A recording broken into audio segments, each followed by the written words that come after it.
ಅರಮನೆ ನಾವೇನು ಬ್ಯೂಟಿಫಿಕೇಶನ್ ನೋಡ್ತೀವಲ್ಲ ಅದು ಮಿರ್ಜಾ ಅವ್ರ ಕೊಡುಗೆ. ಈಗ ಅರಮನೆ ಒಳಗಡೆ 3,000 ಜನಸಂಖ್ಯೆ ಇತ್ತು. ಅರಮನೆ ಒಳಗಡೆನೆ ಊರು. ಮೈಸೂರು ಅಂದ್ರೆ ಏನು ಅಂದರೆ ಅರಮನೆ ಒಳಗಡೆ ಕೋಟೆ ಒಳಗಡೆ ಇದ್ದಂಥ ಊರು ಮೈಸೂರು ಅಷ್ಟೇ. 3,000 ಜನ 3,000 ಜನ ಮನೆ ಮಠ ಕಟ್ಕೊಂಡಿದ್ರು.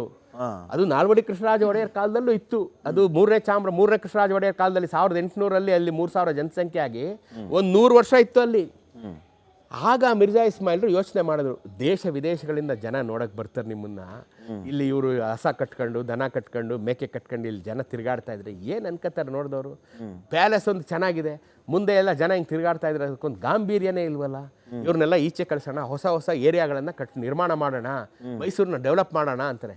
ಮಹಾರಾಜ್ ಹೇಳ್ತಾರೆ, ಏನು ಮಾಡೋದು, ಇಲ್ಲಿರೋರೆಲ್ಲ ಹೆಚ್ಚಿನ ಜನ ನಮ್ಮ ಸಂಬಂಧಿಕರು, ಇಲ್ಲ ಅಂದರೆ ನಮಗೆ ಬೇಕಾದವರು, ಇಲ್ಲ ಇಲ್ಲಿ ಅರಮನೆಯಲ್ಲಿ ಕೆಲಸ ಮಾಡೋರು, ಇವ್ರನ್ನ ಹ್ಯಾಕೆ ಕಳಿಸೋದು ಅಂತ ಮಹಾರಾಜ್ ಯೋಚನೆ ಮಾಡಿದಾಗ, ನೀವೊಂದು ಕೆಲಸ ಮಾಡಿ, ಬೆಂಗಳೂರು ಪ್ಯಾಲೇಸ್ಗೆ ಹೋಗಿ ಉಳ್ಕೊಳ್ಳಿ, ಯಾರ ಕೈಗೂ ಸಿಗಬೇಡಿ, ಮಿಕ್ಕಿದ್ದು ನನಗೆ ಬಿಡಿ ಅಂತಾರೆ ಮಿರ್ಜಾ ಅವರು.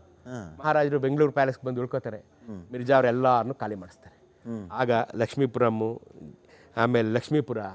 ಆಮೇಲೆ ಅಗ್ರಹಾರಗಳು ಎಲ್ಲವನ್ನ ನಿರ್ಮಾಣ ಮಾಡಿದವರು ಮಿರ್ಜಾ ಇಸ್ಮಾಯಿಲ್ ಸಾಹೇಬರು. ಎಲ್ಲರಿಗೂ ಸೈಟ್ ಕೊಡ್ತಾರೆ, ಮನೆ ಕಟ್ಸ್ಕೊಡ್ತಾರೆ, ಎಲ್ಲರೂ ಅಲ್ಲಿ ಖಾಲಿ ಮಾಡಿ ಹೋಗಿ ಅಂದ್ಬಿಟ್ಟು ಇದನ್ನೆಲ್ಲ ಪಾರ್ಕ್ ಥರ ಮಾಡಿ ಇವತ್ತು ನಾವೇನು ಅರಮನೆ ವೈಭವ ನೋಡ್ತಾ ಇದ್ದೀವಿ ಅದನ್ನು ಕಾರಣಕರ್ತರು ಮಿರ್ಜಾ ಇಸ್ಮಾಯಿಲ್ರು.